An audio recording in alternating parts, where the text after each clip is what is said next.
அனைவருக்கும் நமஸ்காரம்.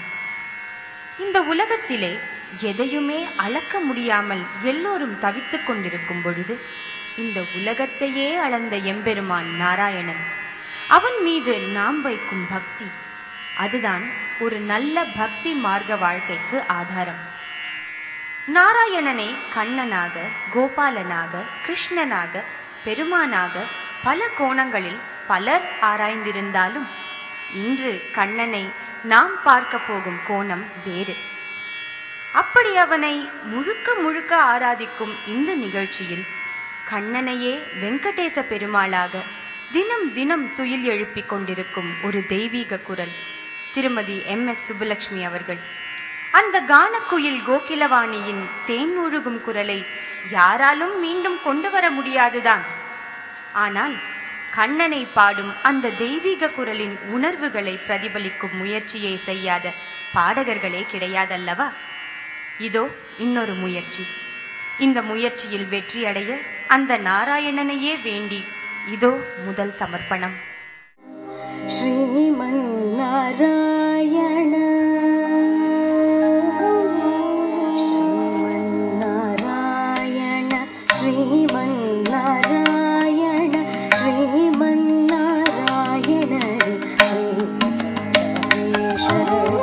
ஸ்ரீமன் நாராயண ஸ்ரீமன் நாராயண ஸ்ரீமன் நாராயண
வேணுகானம்.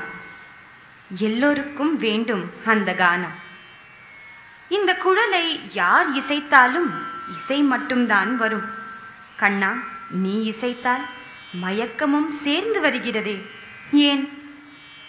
என் மனதைப் போலவே பலருக்கும் பல காரணங்களால் கல்லாய் சமைந்துவிட்ட இதயம் கூட கனியாய் மாறுவது உன் வேங்குழல் இசையினால்தான்.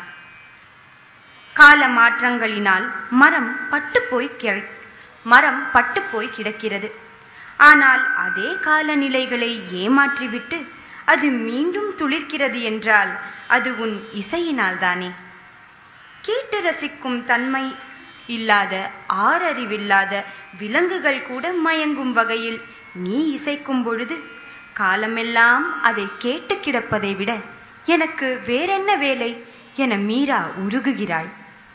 MS அம்மாவின் காற்றினிலே வரும் கீதம் கேட்கும் பொழுது கண்ணனின் குழலை விட அதிக மயக்கம் வரும் என்று சொன்னால் அது தெய்வ குற்றமாகுமா? பரவாயில்லை, அதுதான் உண்மை. இந்த குரல் காற்றில் கலக்க ஆரம்பித்த பிறகு கண்ணனே கூட குழலை ஒளித்து வைத்துவிட்டு இந்த பாடலில் மெய்மறந்து கேட்டிருக்க வாய்ப்புண்டு. காற்றினிலே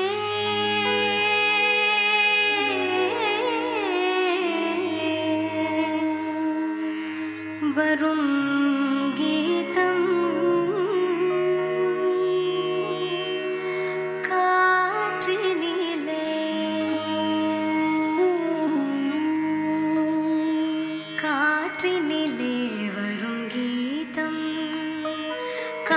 காற்றினிலே வரும் கீதம் கண்கள் பணித்திட பொங்கும் கீதம் கல்லும் கனியும் கீதம் காற்றினிலே வரும் கீதம் கண்கள் பணித்திட பொங்கும் கீதம் கல்லும் கனியும் கீதம் காற்றினிலே வரும்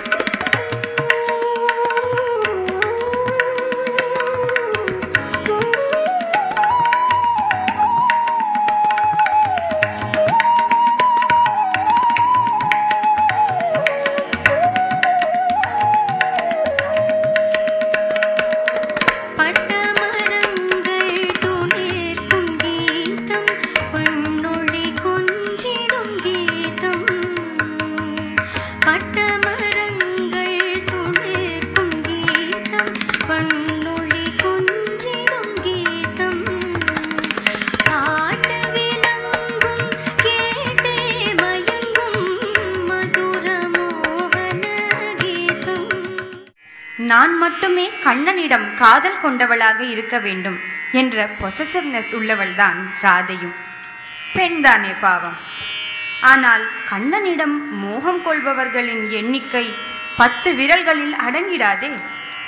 கண்ணனும் தன் மீது அன்பு வைப்பவர்கள் இளம் பெண்களா வயதானவர்களா என்றெல்லாம் பார்ப்பதில்லை. அன்பை பெற்று அதை பன்மடங்காய் திருப்பித் தருவதுதான் அவன் அருளுக்கு அழகு. இப்படி கண்ணன் மற்ற பெண்களிடம் காட்டும் அன்பை புரிந்து கொள்ளும் அல்லது சகித்து கொள்ளும் சக்தி ராதாவுக்கு இல்லை. கோபிக்கிறாள். இம்மாதிரியான ஊடல் தருணங்களில் மனம் சொல்வதற்கும் ஊடல் செய்வதற்கும் சம்பந்தமே இருக்காது. மனம் நெருங்க சொல்லும், உடல் விலகிச் செல்லும். அதுதான் காதலின் அழகு. என்னை விட்டு நீ வேறு பெண்களுடன் பழகுவதானால் நீ அங்கேயே போய்விடு, இங்கே வர வேண்டாம் என்று வாய் சொல்லிவிடுகிறது. ஆனால் மனதோ என்னிடமே இரு கண்ணா, என்னை விட்டு விடாதே என்று பதைக்கிறது. என்னை தொடாதே என்று கைகள் விரட்டுகின்றன. ஆனால் என்னை தீண்ட மாட்டானா என்று மனம் ஏங்குகிறது. இந்த ஊடலையும் அந்த தெய்வீக காதலின் அழகையும் தான் வரும் பாடல் சொல்லும். ஆசை முகம் மறந்து போச்சே